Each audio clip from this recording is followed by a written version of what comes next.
दोस्तों, हम दिल से मेहनत करके वीडियो बनाते हैं। आपका एक लाइक और सब्सक्राइब हमें आगे बढ़ने की ताकत देता है। सुबह का समय था। सूरज की पहली किरणें जैसे ही शिवपुर गांव की गलियों में फैली, पूरे चौराहे पर भुने हुए मसालों और गरम गरम छोले कुलच्चों की खुशबू फैलने लगी। गांव का हर व्यक्ति जानता था कि यह खुशबू किसी और की नहीं, बल्कि किशन के ठेले से आ रही है। पिछले कई वर्षों से किशन उसी चौराहे पर अपना छोटा सा ठेला लगाता था। उसका ठेला भले ही साधारण था, लेकिन सफाई, स्वाद और ईमानदारी के कारण दूर दूर तक उसकी पहचान बन चुकी थी। उसका मानना था कि खाने का असली स्वाद मेहनत और नियत से आता है। थोड़ी ही देर में गांव के लोग अपने काम पर जाने से पहले उसके ठेले पर जुटने लगे। अरे किशन, आज तो लगता है फिर पूरे गांव को अपनी खुशबू से भूखा कर देगा। राम राम सरपंच जी, आज नए मसाले पीसे हैं, सोचा पहले आपके हाथों से ही शुरुआत हो जाए। तो फिर एक प्लेट लगा ही दो, लेकिन मिर्च जरा कम रखना, उम्र अब पहले जैसी नहीं रही। जैसा हुक्म। किशन ने गरम तवे पर मक्खन लगाया। कुलचे सुनहरे होने लगे। फिर उसने मिट्टी की हांडी से गरम छोले निकाले, ऊपर से प्याज, धनिया और अपना खास मसाला डाला। पूरी प्लेट देखते ही किसी के भी मुंह में पानी आ जाए। इतने में गांव का किसान गोपाल भी वहां पहुंच गया। किशन, मेरे लिए भी एक प्लेट बना दे। 2 दिन पहले शहर गया था, वहां बड़े होटल में छोले कुलचे खाए, लेकिन मजा तो तेरे हाथों में ही है। अरे गोपाल भाई, ये सब आप लोगों का प्यार है, मैं तो बस मेहनत करता हूँ। मेहनत तो दिखती है, लेकिन कभी सोचा नहीं कि शहर जाकर बड़ी दुकान खोलो, वहां कमाई कई गुना ज्यादा होगी। सोचता तो हूँ, लेकिन बड़ा सपना देखने से पहले जेब भी बड़ी होनी चाहिए। मेरे लिए इतना काफी है कि मेरे परिवार का पेट भर जाता है और गांव वाले खुश होकर खाना खाते हैं। यही बात तुम्हें सबसे अलग बनाती है।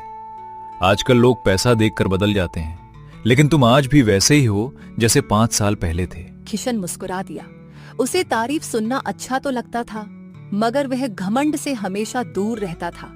थोड़ी देर बाद सरपंच और गोपाल अपने अपने काम पर चले गए। चौराहे पर फिर से सामान्य चहल पहल शुरू हो गई। किशन ने एक पल के लिए सामने रखी अपने छोटे भाई मोहन की पुरानी तस्वीर देखी। तस्वीर को कपड़े से साफ किया और फिर वापस जेब में रख लिया। मोहन कई साल पहले पढ़ाई के लिए शहर गया था। किशन ने अपनी हर छोटी बड़ी इच्छा छोड़कर उसकी पढ़ाई का खर्च उठाया था। उसने कभी नई साइकिल नहीं खरीदी, कभी अपने लिए नए कपड़े नहीं लिए, लेकिन मोहन की फीस कभी नहीं रुकी। आज मोहन एक बड़ी कंपनी में ऊंचे पद पर काम करता था। दोनों भाइयों की फोन पर कभी कभी बात हो जाती थी, मगर व्यस्तता के कारण मुलाकात हुए बहुत समय बीत चुका था। किशन को अपने भाई पर गर्व था। दोपहर होने लगी, गर्म हवा चल रही थी। तभी अचानक पूरे चौराहे पर लोगों की नजर एक चमचमाती काली विदेशी कार पर गई। इतनी महंगी कार गांव में शायद पहली बार आई थी। कार धीरे धीरे चलती हुई किशन के ठेले से कुछ दूरी पर आकर रुक गई। अचानक इंजन से धुआं निकलने लगा। अंदर से 2 लोग बाहर निकले। एक लगभग 50 वर्ष के गंभीर और प्रभावशाली व्यक्तित्व वाले सज्जन थे। दूसरा लगभग 30 वर्ष का नौजवान था, जिसे देखते ही किशन की आंखें चमक उठी। वह कोई और नहीं, उसका छोटा भाई मोहन था। किशन खुशी से दौड़ते हुए मोहन के पास पहुंचा।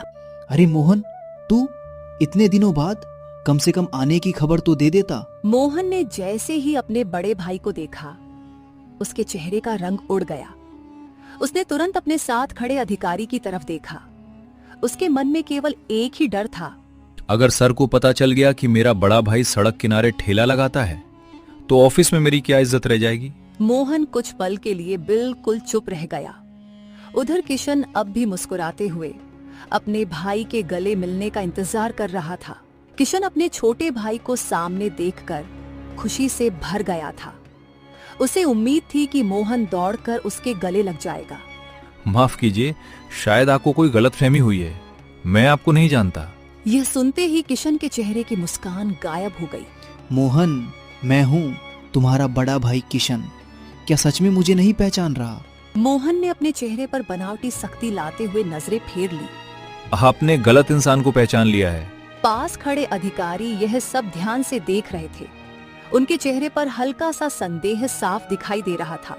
मोहन, सब ठीक है? जी सर, गांव में लोग अक्सर किसी को भी पहचानने का दावा करने लगते हैं। शायद इन्होंने भी मुझे किसी और समझ लिया है। किशन कुछ पल तक वहीं खड़ा रह गया। उसकी आंखों में नमी उतर आई। उसने कभी सपने में भी नहीं सोचा था कि जिस भाई को उसने अपनी मेहनत की कमाई से पढ़ाया, वही एक दिन उसे पहचानने से इनकार कर देगा। वह बिना कुछ बोले वापस अपने ठेले पर आ गया। उधर मिस्टर मेहरा और मोहन सड़क किनारे लगे पुराने बरगद के नीचे जाकर खड़े हो गए। मोहन बार बार मोबाइल में नेटवर्क ढूंढ रहा था। सर, यहाँ नेटवर्क बिल्कुल नहीं आ रहा। मैकेनिक से बात नहीं हो पा रही। कोई बात नहीं, इंतजार कर लेते हैं। कुछ मिनट बीत गए। गर्मी बढ़ती जा रही थी। अचानक मिस्टर मेहरा की नजर फिर किशन के ठेले पर गई। गरम तवे पर सेकते कुलचे, मिट्टी की हांडी में उबलते छोले और मसालों की खुशबू हवा में फैल रही थी। मोहन, भूख लग रही है। सर, थोड़ी देर रुक जाइए, आगे शहर में अच्छा रेस्टोरेंट मिल जाएगा। लेकिन अभी तो काफी समय है। उन्होंने मुस्कुराते हुए ठेले की तरफ इशारा किया। देखो, उस ठेले से कितनी शानदार खुशबू आ रही है। मोहन तुरंत घबरा गया। सर, रहने दीजिए, सड़क किनारे का खाना है, आपकी तबीयत खराब हो सकती है। खाना साफ दिख रहा है और जिसने इतनी सफाई से ठेला सजाया है वो स्वाद भी अच्छा ही बनाएगा। इतना कहकर वे सीधे किशन के ठेले तक पहुंच गए। किशन ने तुरंत मुस्कुराकर उनका स्वागत किया। आइए बाबूजी, क्या खिलाऊं? 2 प्लेट छोले कुलचे बना दीजिए। अभी लाया। कुछ ही मिनटों में गर्मा गर्म प्लेट उनके सामने थी। पहला कौर खाते ही मिस्टर मेहरा कुछ सेकंड के लिए बिल्कुल चुप हो गए। फिर उनके चेहरे पर मुस्कान फैल गई। कमाल, सचमुच कमाल। उन्होंने दूसरा कौर खाया, फिर तीसरा। हर निवाले के साथ उनका चेहरा और खुश होता जा रहा था। मोहन, तुम भी खाओ। मोहन मजबूरी में खाने लगा। उसे स्वाद तो बहुत अच्छा लगा, लेकिन वह खुलकर तारीफ करने की हिम्मत नहीं कर पा रहा था। मैंने देश के कई बड़े होटलों में खाना खाया है, लेकिन इतने साधारण ठेले पर इतना संतुलित स्वाद पहली बार मिला है। किशन बस मुस्कुराता रहा। तुम्हारा नाम? जी, किशन। किशन जी, इस स्वाद का राज क्या है? कोई बड़ा राज नहीं बाबूजी, मसाले खुद पीसता हूँ और खाना बनाते समय यही सोचता हूँ कि सामने वाला मेरा अपना है। मिस्टर मेहरा ने संतोष से सिर हिलाया। शायद यही वजह है कि इस खाने में अपनापन महसूस हो रहा है। इतने में कुछ और गांव वाले भी वहां आ गए। सभी ने किशन की तारीफ शुरू कर दी। पूरे इलाके में ऐसा छोले कुलचे कोई नहीं बनाता। हम तो कई सालों से यहीं खाते आ रहे हैं। मोहन चुपचाप खड़ा सब सुनता रहा। उसके मन में डर बढ़ता जा रहा था कि कहीं कोई गांव वाला सच न बता दे। उसी समय दूर से मोटरसाइकिल की आवाज सुनाई दी। मैकेनिक आ चुका था। वह कार देखने लगा और बोला, इंजन ज्यादा गर्म हो गया है, इसे ठीक होने में कम से कम 2 घंटे लगेंगे। कोई बात नहीं, इंतजार कर लेते हैं। फिर उन्होंने किशन की तरफ देखा। तब तक एक प्लेट और हो जाए। मैकेनिक कार की मरम्मत में लग गया। उधर मिस्टर मेहरा बरगद के नीचे बैठकर आराम से किशन के छोले कुलचे का आनंद ले रहे थे। उनके चेहरे से साफ पता चल रहा था कि उन्हें यह स्वाद बेहद पसंद आया है। किशन जी, सच कहूं तो इतने सालों में पहली बार किसी सड़क किनारे के ठेले पर इतना शानदार खाना खाया है। बाबूजी, आपका आशीर्वाद है। मैं तो बस पूरी ईमानदारी से अपना काम करता हूँ। ईमानदारी ही सबसे बड़ा मसाला होती है। मोहन चुपचाप खड़ा था। वह चाहता था कि किसी तरह गाड़ी जल्दी ठीक हो जाए और वे लोग वहां से निकल जाएं। तभी पीछे से एक परिचित आवाज आई। अरे किशन भाई, 2 प्लेट पैक कर दो, घर पर मेहमान आए हैं। गोपाल की नजर जैसे ही मोहन पर पड़ी, उसके चेहरे पर खुशी आ गई। अरे मोहन, तू कब आया शहर से? मोहन का दिल धड़क उठा। आपने शायद किसी और को समझ लिया है। कैसी बातें कर रहा है? बचपन से जानता हूं तुझे। तू किशन का छोटा भाई मोहन ही है। मिस्टर मेहरा ने दोनों की बातें ध्यान से सुन ली। उन्होंने धीरे से मोहन की तरफ देखा। मोहन, ये क्या कह रहे हैं? सर, गांव वाले अक्सर मजाक करते रहते हैं। लेकिन तभी पास खड़े एक बुजुर्ग भी बोल पड़े। मजाक कैसा बेटा? पूरे गांव को पता है कि किशन ने अपनी जिंदगी की सारी कमाई अपने छोटे भाई को पढ़ाने में लगा दी।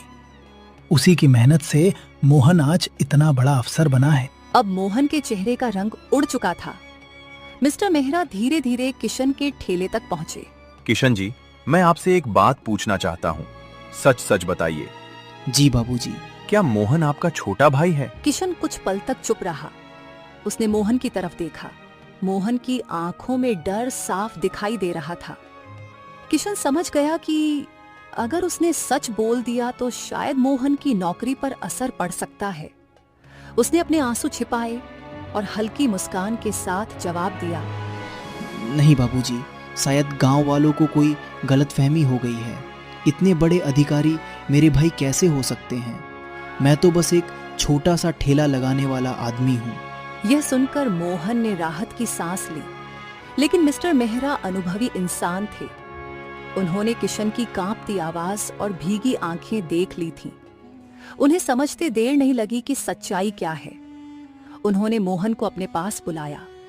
तुमने अपने भाई से रिश्ता छिपाया क्योंकि तुम्हें शर्म आ रही थी कि वो ठेला लगाता है? मोहन कुछ नहीं बोला। जवाब दो। मोहन की आंखों से आंसू निकलने लगे। सर, मुझसे गलती हो गई। गलती नहीं, बहुत बड़ा अपराध हुआ है। उन्होंने किशन की तरफ इशारा किया। जिस इंसान ने अपना जीवन तुम्हें पढ़ाने में लगा दिया, आज उसी को तुम अपने साथ खड़ा देखना भी नहीं चाहते। मोहन सिर झुकाकर खड़ा रहा। याद रखना, जो इंसान अपने परिवार का सम्मान नहीं कर सकता, वो किसी कंपनी का भी सच्चा कर्मचारी नहीं बन सकता। ये सुनते ही मोहन की आंखों से आंसू बहने लगे। उसे पहली बार अपनी गलती का एहसास हुआ। फिर बिना कुछ सोचे सीधे उसके पैरों में गिर पड़ा। भैया, मुझे माफ कर दो। चारों तरफ सन्नाटा छा गया। किशन घबरा गया। ये क्या कर रहा है? उठ, लोग देख रहे हैं। नहीं भैया, आज अगर आपने मुझे माफ नहीं किया तो मैं खुद को कभी माफ नहीं कर पाऊंगा। आपने मेरे लिए अपनी खुशियां छोड़ दी, अपनी जरूरतें छोड़ दी, और मैंने अपनी झूठी शान के लिए आपको अपना भाई मानने से इनकार कर दिया। किशन की आंखें भी भर आईं। उसने तुरंत मोहन को उठाकर गले लगा लिया। दोनों भाई फूट फूट कर रोने लगे। यह दृश्य देखकर वहां मौजूद हर व्यक्ति की आंखें नम हो गईं। मिस्टर मेहरा के चेहरे पर भी संतोष की मुस्कान थी। मिस्टर मेहरा धीरे धीरे दोनों के पास आए। बस, अब आंसू पोंछ लो। गलती मान लेना ही इंसान की सबसे बड़ी जीत होती है। मोहन ने अपने आंसू पोंछे और सिर झुकाकर खड़ा हो गया। सर, अगर आप चाहें तो मुझे नौकरी से निकाल दीजिए, लेकिन आज के बाद मैं कभी अपने भाई से शर्म नहीं करूंगा। नौकरी से निकालना सबसे आसान सजा होती है। असली सजा है अपनी गलती सुधारना। मोहन ने बिना कुछ कहे हामी भर दी। तभी मिस्टर मेहरा ने किशन की तरफ देखा। किशन जी, क्या आपने कभी शहर में अपना रेस्टोरेंट खोलने के बारे में सोचा है? सोचा तो कई बार था बाबूजी, लेकिन सपनों से पहले जेब देखनी पड़ती है। अगर पैसों की चिंता न हो तो? किशन उनकी तरफ देखने लगा। हमारी कंपनी के कॉर्पोरेट फूड कोर्ट में रोज हजारों लोग खाना खाते हैं। वहां एक नया भारतीय फूड आउटलेट खोलने की योजना चल रही है।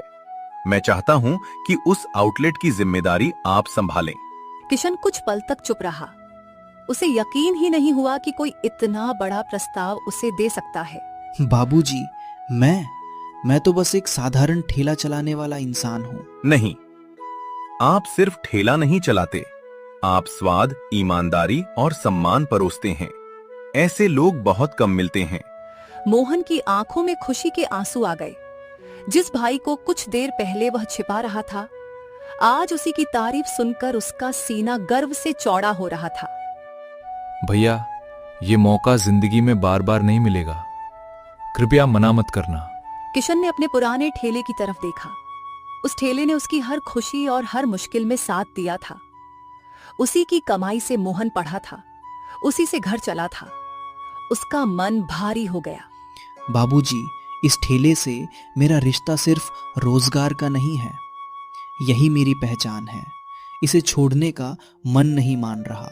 मैं आपकी भावना समझता हूं, कोई जल्दी नहीं है। यह मेरा विजिटिंग कार्ड रख लीजिए, आराम से सोचिए। अगर कभी भी आपको लगे कि आपका हुनर पूरे देश तक पहुंचना चाहिए, तो मुझे एक फोन कर दीजिए। मैं आपका इंतजार करूंगा। किशन ने दोनों हाथ जोड़कर कार्ड ले लिया। कुछ देर बाद कार पूरी तरह ठीक हो गई। जाने से पहले मिस्टर मेहरा ने फिर एक बार किशन से हाथ मिलाया। आज मैंने सिर्फ स्वादिष्ट खाना नहीं खाया, मैंने एक सच्चे इंसान से मुलाकात की है। इतना कहकर वे कार में बैठ गए। मोहन कार में बैठने से पहले, भैया मैं जल्दी ही फिर आऊंगा, इस बार आपका छोटा भाई बनकर। कार धीरे धीरे गांव से निकल गई। शाम होने लगी। चौराहे पर फिर रोज जैसी चहल पहल शुरू हो गई। कुछ देर बाद सरपंच हरिराम और गोपाल वहां पहुंचे। उन्हें पूरे गांव से दोपहर की घटना के बारे में पता चल चुका था। किशन, सुना है शहर के बड़े साहब तुम्हें अपने साथ ले जाना चाहते हैं। अरे भाई, अब तो तू पूरे शहर में नाम कमाएगा। लेकिन किशन अब भी उलझन में था। समझ नहीं आ रहा। दिल कहता है यहीं रहूं, लेकिन सब लोग कह रहे हैं कि मुझे आगे बढ़ना चाहिए। बेटा, पेड़ की जड़ें गांव में रहती हैं, लेकिन उसकी शाखाएं जितनी दूर फैलती हैं उतनी ही छाया देती हैं। अगर तू शहर जाएगा तो हमारा गांव छोटा नहीं होगा, बल्कि पूरे शहर को पता चलेगा कि शिवपुर जैसे गांव में भी ऐसा हुनर पैदा होता है। गोपाल ने भी मुस्कुराते हुए हामी भरी। और हाँ, हमें मत भूल जाना, महीने में एक बार छोले कुलचे खिलाने वापस जरूर आ जाना। तीनों हंस पड़े। उस रात किशन को देर तक नींद नहीं आई। वह अपने पुराने ठेले के पास बैठा रहा। कभी ठेले को देखता, कभी मिस्टर मेहरा का दिया हुआ कार्ड। उसकी आंखों के सामने बीते कई साल घूमने लगे। यही ठेला, यही चौराहा, यहीं से उसकी जिंदगी बदली थी। इसी ठेले की कमाई से उसने अपने माता पिता का इलाज कराया, घर चलाया और अपने छोटे भाई मोहन को पढ़ाकर इस मुकाम तक पहुंचाया। सुबह होते ही मोहन का फोन आया।